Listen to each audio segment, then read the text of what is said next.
C'è anche un aspetto, evidentemente, vado molto veloce su questo, un aspetto legato nei presidi che non è sicuramente importante, è il prodotto, l'impatto ambientale, l'impatto sulla salute, la bontà del prodotto, eccetera. Ma c'è anche una partita di identità culturale, attraverso la rivalorizzazione di questi prodotti che sono legati a territori specifici. Spesso oggi si dicono, no?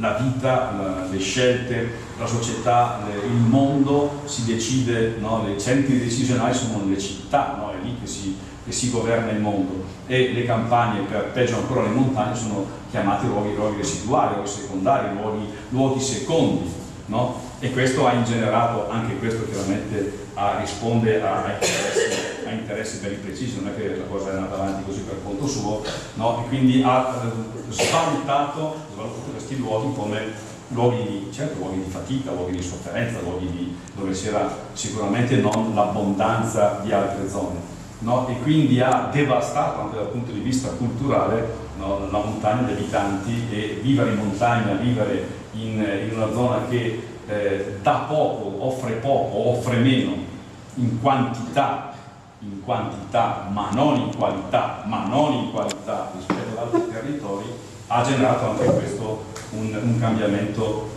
importante. Ci ricorda l'Europa che il 56% della biodiversità europea è contenuta nella fascia alpina pedemontana delle nostre Alpi. Lì c'è, come dire, il serbatoio, la ricchezza di tutta l'Europa, il 60% della ricchezza ambientale e qualità ambientale dell'Europa è in questa fascia, che noi riteniamo come dire, superata.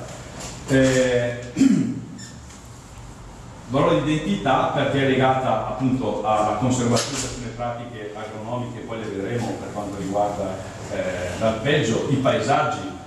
Oggi stiamo perdendo a un ritmo incredibile gli alpeggi, gli spazi aperti, avanza dappertutto il bosco, eccetera, perché non essendoci economie montane, per cui non c'è il pascolo, non c'è la frequentazione dei pascoli,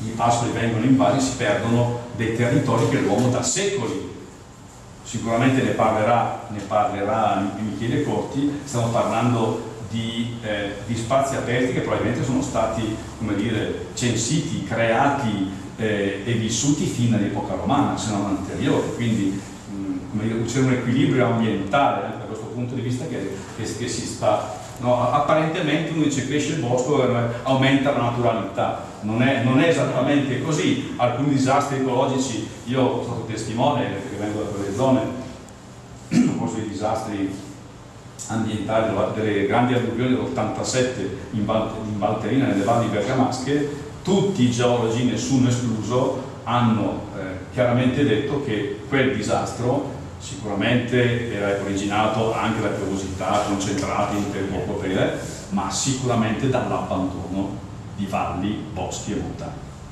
Tutti i geologi, perché praticare l'alpeggio, praticare il pascolo, abitare i luoghi, sistemare i tratturi, sistemare i pascoli, gli edifici, regimentare le acque, è un servizio, come dire, indotto, no? Un servizio ulteriore che chi pascola, chi lavora in montagna riesce a dare. Quindi anche da questo punto di vista, rispetto al riconoscersi in un ambiente, in un territorio, le sue tradizioni agroalimentari, è stata una delle grandi perdite di questi decenni. Poi dopo si vanno a recuperare l'identità, no? Anche a livello politico con delle cose strane, per non dice, no?